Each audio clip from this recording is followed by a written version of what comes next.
So today we're honored to swear in Jeanine Pirro, somebody I've known for a long time, and she's an incredible person, an incredible woman, as our new interim United States Attorney for the District of Columbia. That's a big deal. And I'd like to congratulate Jeanine and her whole family. And we have Christine with us, and Alex, I know, is in a very, very important place right now. And the two children, but they're not children anymore. And I've heard that, Christine, you're doing unbelievably well and very successful at a great law firm. So it's great to have you with us. Thank you very much. Over 5 decades, Jeanine Pirro, known by millions as Judge Jeanine, has devoted her life to the pursuit of justice, the defense of freedom, and the fair, equal, and impartial rule of law. And that's what she's about. She was a great DA. I remember her very well. She was as good as anybody I've seen. She began a career in 1975 as an assistant district attorney in Westchester County, New York, where she prosecuted violent crimes. And that was a serious prosecution. And she went after real criminals, not fake criminals like we seem to do today nowadays, people that shouldn't be prosecuted, including rape, murder, and was a tireless warrior on behalf of the most vulnerable people in our society. In that role, Jeanine helped create one of our country's first domestic violence bureaus. I think it was the first, Jeanine. And as its chief, she revolutionized victim protection and bold, innovative policies like very few people even thought of. In 1990, Jeanine became the first female judge in Westchester County history. And following the year, and by the way, very distinguished, had an unbelievable distinguished career. And in the following years, she presided over numerous complex criminal cases. The reason they were complex is that other judges were not able to understand them. They were called the complex cases. My sister had them too. They always used to give her the complex cases because other people didn't understand them, including high-stakes felony narcotics trials. Her outstanding judicial record earned her the honor of being named the #1 judge in 1990 by the Independent Fund for Modern Courts. That's nationwide. Outstanding judge. The following year, Judge Jeanine was elected Westchester County District Attorney, became the top prosecutor for a jurisdiction that included some of the largest suburbs in New York City, including Yonkers and White Plains. It's a big deal. As District Attorney, Jeanine tackled high-profile violent crime cases and established one of the nation's most successful cybercrime units to combat online child abuse. She was way ahead of a lot of people. They still aren't there, if you get right down. I mean, from what I hear, they're still not there in many cases back there where we come from. In addition to her stellar legal career, Jeanine also excelled in news media as you know, and she's become one of the most beloved political figures through her time on television, because she's been very, very successful at a thing called television. She got out of what she was doing, and frankly, she does them both great, but she's really, to me, she'll always be known as a great lawyer and a great prosecutor, which is what she's doing now. So Jeanine Pirro, I have no doubt, will be an exceptional U.S. Attorney for the District of Columbia, one of the truly most important positions in our country, of any position, where she will restore public safety in our nation's capital, break up vicious street gangs and criminal networks, and ensure equal justice under the law. You'll see very, very big improvements in the D.C. area, that I can promise you. So I want to congratulate Jeanine. I want to congratulate you and Christine and your whole family on this undertaking. And as you know, Pam Bondi is doing an unbelievable job as our real leader in the fight against crime. And Pam heard about this, and Pam said, I'll have to find time for Jeanine. She doesn't have time to do this, but for Jeanine she did, and she's going to be doing the swearing in. So Pam, thank you very much for the great job you're doing and for swearing in our friend, Justice Jeanine. Good. Thank you. Come on up.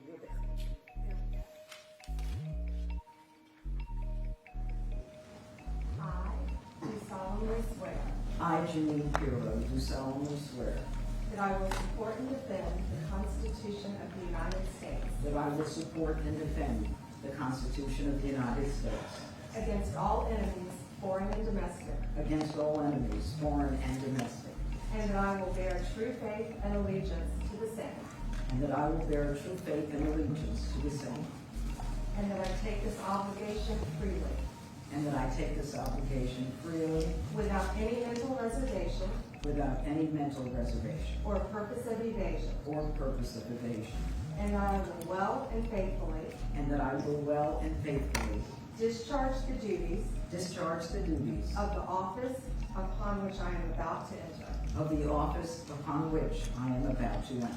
So help me God. So help me God. Congratulations. Thank you.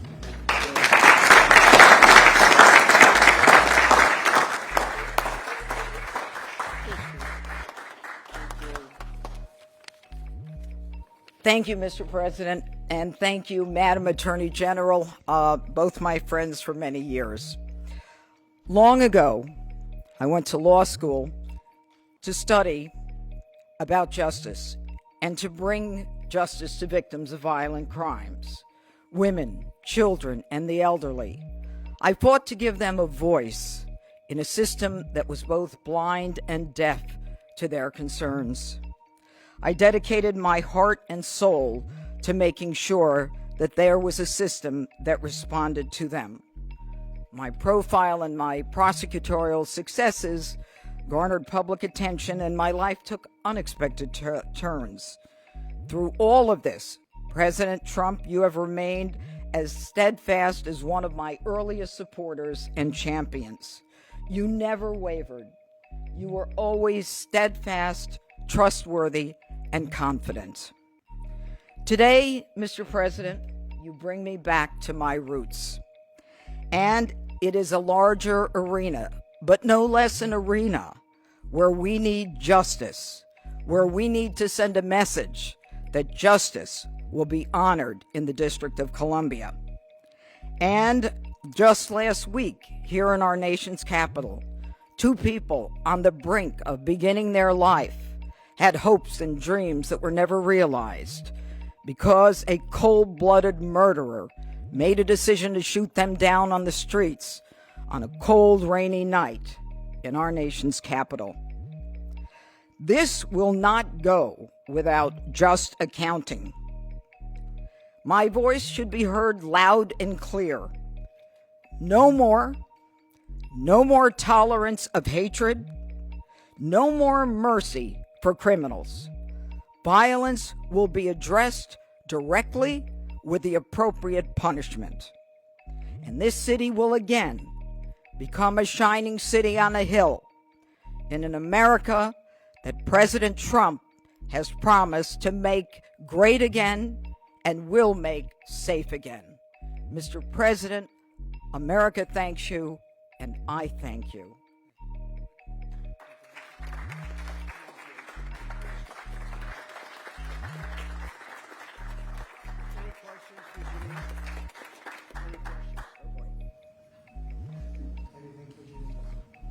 You just want to talk to him. I get it. Thank you. She's going to be fantastic. Thank you very much. Thank There you really- all. Thank There's you. no question because there's no doubt. We have no doubt you're going to be fantastic. Thank you, Mr. President. Mr. President, Mr. President, Mr. President, Yeah, please. Mr. President. On Russia, Mr. President? Please. Do you believe the Russians are being disrespectful when they say that your criticisms of Putin are simply an emotional response? And do you still believe that Putin actually wants to end the war? I can't tell you that, but I'll let you know in about 2 weeks. Within 2 weeks, we're going to find out very soon. We're going to find out whether or not he's tapping us along or not. And if he is, we'll respond a little bit differently. But it'll take about a week and a half, 2 weeks. We have Mr. Witkoff is here, who's doing a phenomenal job, is dealing with them very strongly right now. They seem to want to do something, but until the document is signed, I can't tell you. Nobody can. I can say this. That I'm very disappointed at what happened a couple of nights now, where people were killed in the middle of what you would call a negotiation. I'm very disappointed by that. Very, very disappointed. Yeah, please. You've called for an end to the Gaza war. Given the growing humanitarian crisis and the decision of Prime Minister Netanyahu to expand the military operation, do you have any frustration with his handling of the situation of the war? No, we're dealing with the whole situation in Gaza. We're getting food to the people of Gaza. It's been a very nasty situation, very nasty fight. October 7th was a very nasty day, the worst that I think I've ever seen. It was a horrible day, and people aren't going to forget that either. So we'll see how that all works out. And Steve, would you want to say a couple of words about Gaza because you just have some information? Steve Witkoff, do you want to come up for a second? You might give them a little bit of information as to what's happening with Gaza and also Israel. We're having some very good talks with Iran. We'll find out whether that means anything, but we're having good talks. Congratulations. Well, hi everybody. I think that we are on the precipice of sending out a new term sheet that hopefully will be delivered later on today. The president is going to review it, and I have some very good feelings about getting to a long-term resolution, temporary ceasefire, and a long-term resolution, a peaceful resolution of that conflict. Mr. President, you said It's having to do with Iran. We're having very good talks with Mr. President, you said yesterday that Putin is playing with fire. What will be the consequences for Russia if Russia continues? Well, I'm not going to tell you exactly, but the words speak pretty loud. We're not happy about that situation. I think we're doing very well with Iran. I think we're doing very well with Gaza, but we are doing very well with Iran, and I think we're going to see something very sensible, because there are only two outcomes. You know what the two outcomes is: a smart outcome and there's a violent outcome, and I don't think anybody wants to see the second. But I think we've made a lot of progress, and we'll see. You know, they still have to agree to the final stages of a document, but I think you could be very well surprised what happens there, and it'll be a great thing for them. They could have a great country into the future. Yeah. Mr. President, Elon Musk in a television interview criticized the one big, beautiful bill, saying he was disappointed it didn't cut enough, essentially, that it undercut the Doge efforts. What's your reaction to that? Well, the reaction's a lot of things. Number one, we have to get a lot of votes. We can't be cutting. We need to get a lot of support, and we have a lot of support. We had to get it through the House. The House was. We have no Democrats. You know, if it's up to the Democrats, they'll take the 65% increase. You know, if that doesn't get approved, this country is going to have a 65% increase in taxes and lots of other problems, big problems, almost bigger than that. But we'll have a 65% increase as opposed to the largest tax cut in the history of our country. We will be negotiating that bill, and I'm not happy about certain aspects of it, but I'm thrilled by other aspects of it. That's the way they go. It's very big. It's the big, beautiful bill, but the beautiful is because of all of the things we have. The biggest thing being, I would say, the level of tax cutting that we're going to be doing. We're going to make people really be able to. We'll have the lowest tax rate we've ever had in the history of our country, and tremendous amounts of benefit are going to the middle-income people of our country, low and middle-income people of our country. So we're going to see what happens, because the Senate, as you know, is negotiating with us, and they have to then go back to the House, and, you know, it's got a way to go. But I have to say, Speaker Johnson and Thune have done an incredible job. John Thune has done a fantastic job, and they're working together with me and others. And I think we have an amazing, if we pull this off, remember, we have 0 Democrat votes because they're bad people. There's something wrong with them. You know, they'll let people pour into our country.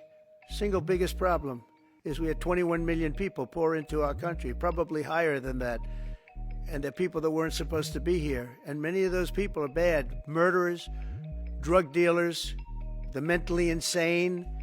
They were closing mental institutions all over the world, not South America, all over the world. They're coming into our country, and we're getting them out. And we're having a hard time because some judges aren't making it very easy for us, and it's tough enough. They approved that. They allowed that to happen to our country. We don't have one Democrat vote.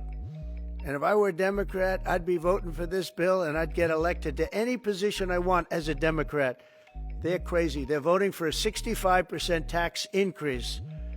And they're only doing it for hatred. They're not doing it for any reason. They know it's terrible. Terrible politics, in my opinion. But so we have no Democrat votes. That means we have to get almost all Republican votes. And I think we're very close to doing that. I think it'll be very successful. Yeah, please. Mr. President, Wall Street analysts have coined a new term called the taco trade. They're saying Trump always chickens out on your tariff threats, and that's why markets are higher this week. What's your response to that? I kick out? Chicken out. Oh, and then I chicken out. I've never heard that. You mean because I reduced China from 145% that I set down to 100 and then down to another number? And I said you have to open up your whole country. And because I gave the European Union a 50% tax tariff, and they called up and they said, please, let's meet right now. Please, let's meet right now. And I said, okay, I'll give you till July 9. I actually asked them, I said, what's the date? Because they weren't willing to meet. And after I did what I did, they said, we'll meet anytime you want. And we have an end date of July 9th. You call that chickening out? Because we have $14 trillion now invested, committed to investing when Biden didn't have practically anything. This country was dying. You know, we have the hottest country anywhere in the world. I went to Saudi Arabia. The king told me. He said, you got the hottest we have the hottest country in the world right now. 6 months ago, this country was stone cold dead. We had a dead country. We had a country people didn't think it was going to survive, and you ask a nasty question like that. It's called negotiation. You set a number. And if you go down, you know, if I set a number at a ridiculous high number and I go down a little bit, a little bit, they want me to hold that number, 145% tariff. Even I said, man, that really got up. You know how it got? Because of fentanyl and many other things, and you added it up. I said, where are we now? We're at 145%. I said, whoa, that's high. That's high. They were doing no business whatsoever, and they were having a lot of problems. We were very nice to China. I don't know if they're going to be nice to us, but we were very nice to China. And in many ways, I think we really helped China tremendously because, they were having great difficulty because we were basically going cold turkey with China. We were doing no business because of the tariff, because it was so high. But I knew that. But don't ever say what you said. That's a nasty question. Go ahead. Mr. President, To me, that's the nastiest question. Mr. President, Wait a minute. Wait. Go ahead, please. Go ahead. President Zelensky says he's ready to sit down with you and Vladimir Putin in Geneva, and it sounds like General Kellogg is working on preparations for that. Are you planning to sit down with the two of them? Well, I will if it's necessary. It takes. We have to. I think I'm at this point. I wish it would have been that way a couple of months ago, but at this point, we're working on President Putin, and we'll see where we are. I think we're doing fine, but we'll see. I don't like what's happening. That's one thing I'll say. I don't like when I see rockets being shot into cities. That's no good. We're not going to allow it. You've always said that the war never would have started if you were Would have never happened, and it yet didn't he doesn't happen. seem willing to do anything that you want him to do. Do you still believe that he wouldn't have launched the war? No. We would have never had a war. We would have never had a war. If I were president, if the election weren't rigged, you wouldn't have had the war. You wouldn't have had the war. You wouldn't have had inflation. You wouldn't have had October 7th. That would have never happened because Iran was stone cold broke. They didn't have any money to give to Hamas or Hezbollah. You wouldn't have had that Afghanistan most embarrassing moment in the history of our country. You wouldn't have had any of it. You wouldn't have had inflation because energy costs. Look what happened. I brought inflation down to practically zero. And all of the groceries and all of the eggs and all of the things that you've been hearing about, they're back down. They're way down from where they were. I did something in 4 months that nobody's seen. And I have to say, in 4 months, and I said it before, and everyone's talking about it all over the world, we've got the hottest country anywhere in the world right now. We're the only country anybody's even talking about. All right, please go ahead. What stopped you from imposing new sanctions on Russia? Only the fact that if I think I'm close to getting a deal, I don't want to screw it up by doing that. Let me tell you, I'm a lot tougher than the people you're talking about, but you have to know when to use that. If I think it's going to hurt a deal, this isn't my war. This is Biden's war, Zelensky's war, and Putin's war. This isn't Trump's war. I'm only here for one thing, to see if I can end it, to save 5,000 lives a week and a lot of money, the money being much less important because I made that money. I went to Saudi Arabia, Qatar, and UAE, and we brought back $5.1 trillion. So I made that money in about 2 hours, the money that we're talking about, but it's still think of it, $300 billion we've spent. with no checks, no balances. They just send cash. You can imagine what's happened to that money. I never saw anything like it in my life, but I'm more interested because I picked up $5.1 trillion and, by the way, got a beautiful, big, magnificent, free airplane for the United States Air Force, okay? Very proud of that, too. They tried to say, oh, it's Trump's airplane. Oh, yeah, sure. It's too big. It's too big, much too big. We expect that to be the Air Force One. Well, it's here already. Yeah. It's in the country. It's being refitted for military standard. How much will it cost to refit it? Oh, I don't know. Whatever it is, a hell of a lot less than building a new one. We're waiting too long from Boeing. Boeing has got to get its act together. Yeah. Sir, on Nippon Steel, this arrangement that was just announced, Yeah. golden share, is that an arrangement you would consider for TikTok as well?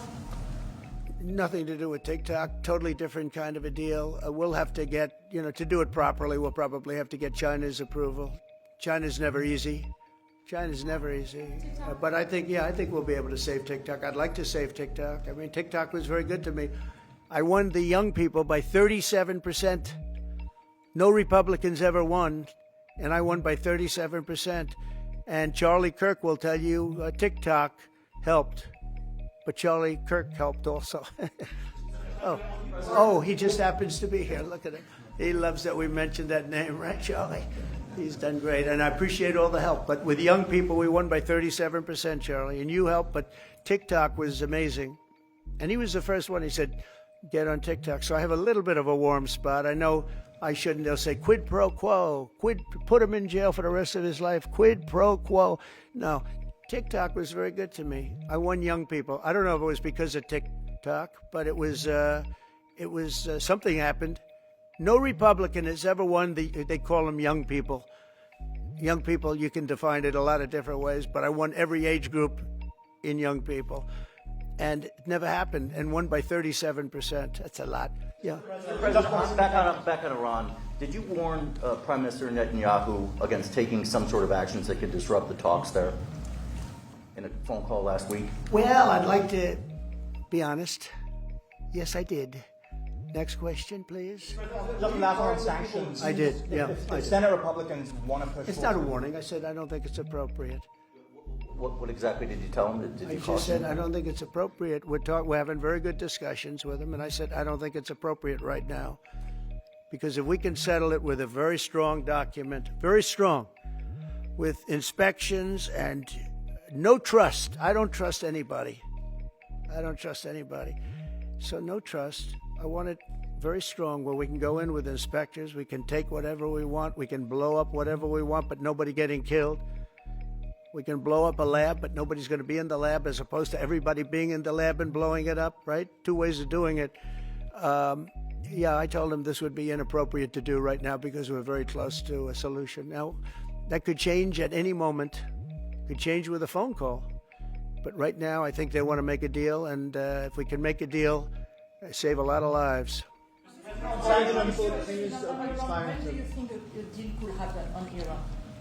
On which?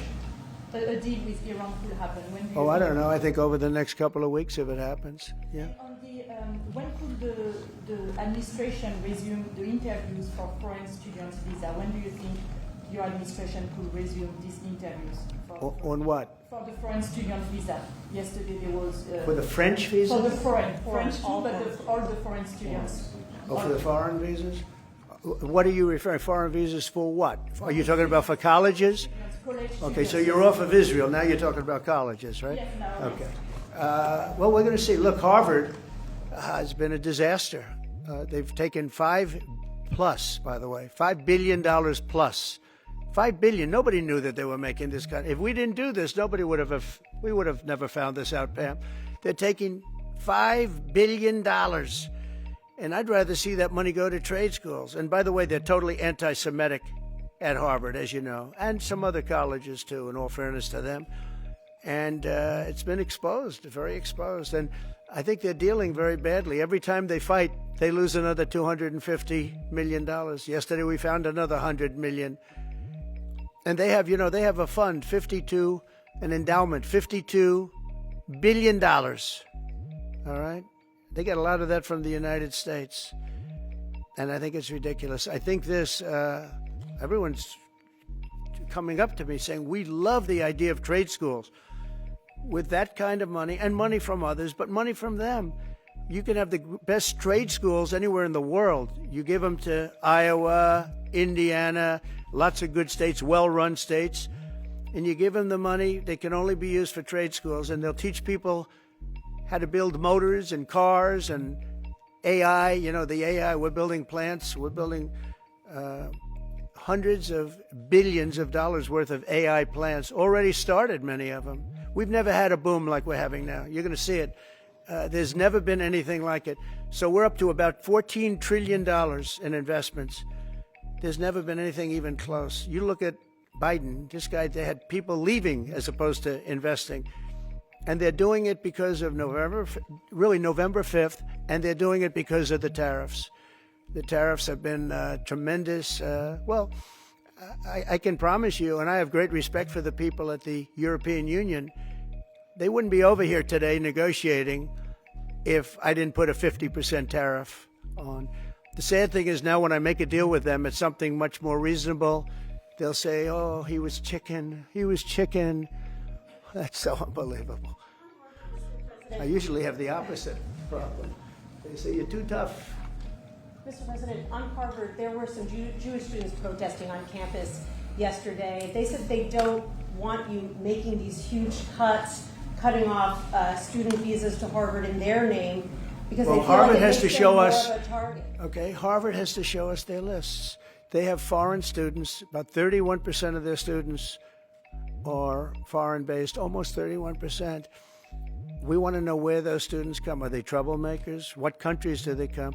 And we're not going to, if somebody is coming from a certain country and they're 100% fine, which I hope most of them are, but many of them won't be, you're going to see some very radical people. They're taking people from areas of the world that are very radicalized, and we don't want them making trouble in our country. So I saw yesterday that in the middle of the UK, there was a nice young man.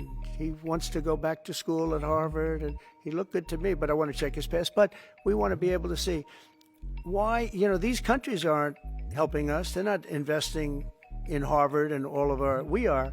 So why would 31%, why would a number so big? I think, number one, I think they should have a cap of maybe around 15%, not 31%. We have people want to go to Harvard and other schools. They can't get in because we have foreign students there. But I want to make sure that the foreign students are people that can love our country. We don't want to see shopping centers exploding. We don't want to see the kind of riots that you had. And I'll tell you what, many of those students didn't go anywhere. Many of those students were troublemakers caused by the radical left lunatics in this country. All right, one more question. President, Yeah, go ahead, please. Will you pardon the people who are accused of conspiring to kidnap Michigan Governor Gretchen Whitmer? I'm going to look at it. I will take a look at it. It's been brought to my attention. I did watch the trial. It looked to me like somewhat of a railroad job. I'll be honest with you. It looked to me like some people said some stupid things. They were drinking, and I think they said stupid things. But I'll take a look at that. And a lot of people are asking me that question from both sides, actually. A lot of people think they got railroaded. And probably some people don't. One more. Go ahead. Yeah. Go ahead. How will the confrontation with Harvard end? You will see. I don't know. I don't know. Harvard's got to behave themselves. Harvard is treating our country with great disrespect, and all they're doing is getting in deeper and deeper and deeper.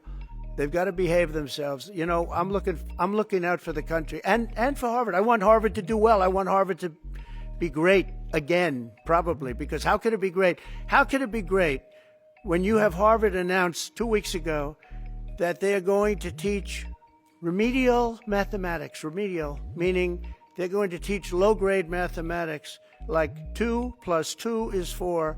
How did these people get into Harvard if they can't do basic mathematics? How did they do it? I mean, people with 1,600 in their boards don't get in, and they're letting people in, and they're bragging about how they're teaching them basic mathematics. Where did these people come from?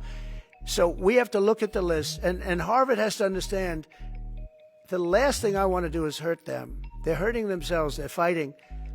Columbia has been they were very, very bad what they've done. They're very anti-Semitic and lots of other things. But they're working with us on finding a solution. And, you know, they're taken off that hot seat. But Harvard wants to fight. They want to show how smart they are, and they're getting their ass kicked. Thank you very much, everybody. Thank you, guys. Thank you, guys. Thank you, guys. Thanks, guys. Thank you. So great.